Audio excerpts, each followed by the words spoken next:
Hi అండి.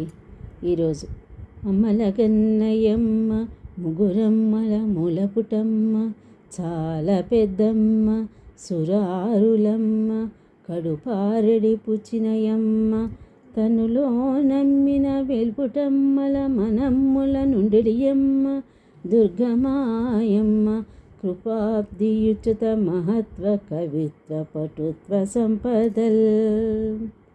ఈ జగత్తును నడిపించే సప్త మాతృకలను పుట్టించినది, అంటే లక్ష్మీ పార్వతీ సరస్వతులను సృష్టించినది సనాతనురాలు. రాక్షసుల కన్నా తల్లి అయిన దితికి కడుపు కోతను కలిగించింది. తనను నమ్మి కొలిచిన దేవతల మనస్సుల్లో నిలిచి ఉండేది.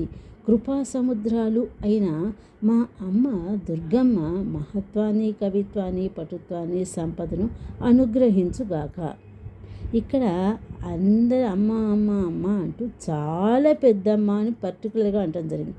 చాలా పెద్దమ్మ అంటే సంస్కృతంలో మహాశక్తి, లలితా పరాభట్టారిక, ఆమె దుర్గ. అలాగే ఇంకో చోట సురారులమ్మ అంటే త్రిమూర్తుల కోసమని కేవలం లక్ష్మీ పార్వతీ సరస్వతులను సృష్టించిన అమ్మ. అలాగే అష్టమాతృకలు. ఈ అష్టమాతృకలు అనేవి శ్రీచక్రంలో దేవతలుగా దానిలో ఉంచి ఆ అష్టమాతృకలు ఆ లలితా పరాభట్టారికని నిరంతరం కొలుస్తూ ఉంటారు. వారికి మన కోరికలను తీర్చే శక్తిని ఆ లలితా భట్టారిక శక్తినిచ్చినటువంటి ఆ అమ్మ నాకు కృపాబ్ధిని ఇవ్వాలి, నన్ను దయతో ఇవ్వాలి, నాకు అర్హత లేకపోయినా ఇవ్వాలి అనేసి ఇక్కడ అడగడం జరుగుతుంది. ఏమిటయ్యా అంటే మహత్వాన్ని, కవిత్వాన్ని, పటుత్వాన్ని, సంపదను నాకు ఇవ్వవలసింది అని అడగటం జరుగుతుంది. అంటే ఏంటి, మనకు ఎన్నో బీజాక్షరాలు, ఆ బీజాక్షరాన్ని ఒక 6గా చేసి వాటిని మళ్ళీ ఒక 4 చేసి వాటిని నిక్షిప్తం చేశారు. ఎట్లా అంటే ఈ మహత్వము అంటే ఓం అని,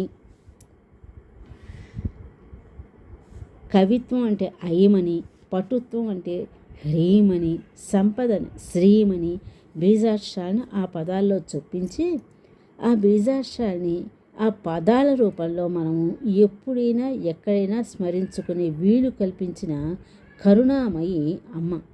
బీజాక్షరాన్ని ఎప్పుడు ఎవరు ఇష్టం వచ్చినట్టు చదవకూడదు. కాబట్టి ఆ యొక్క కీడు మనకు జరగకుండా ఉండటం కోసమని అమ్మ ఆ పదాలలో చొప్పించి మనకు ఇవ్వటం జరిగింది.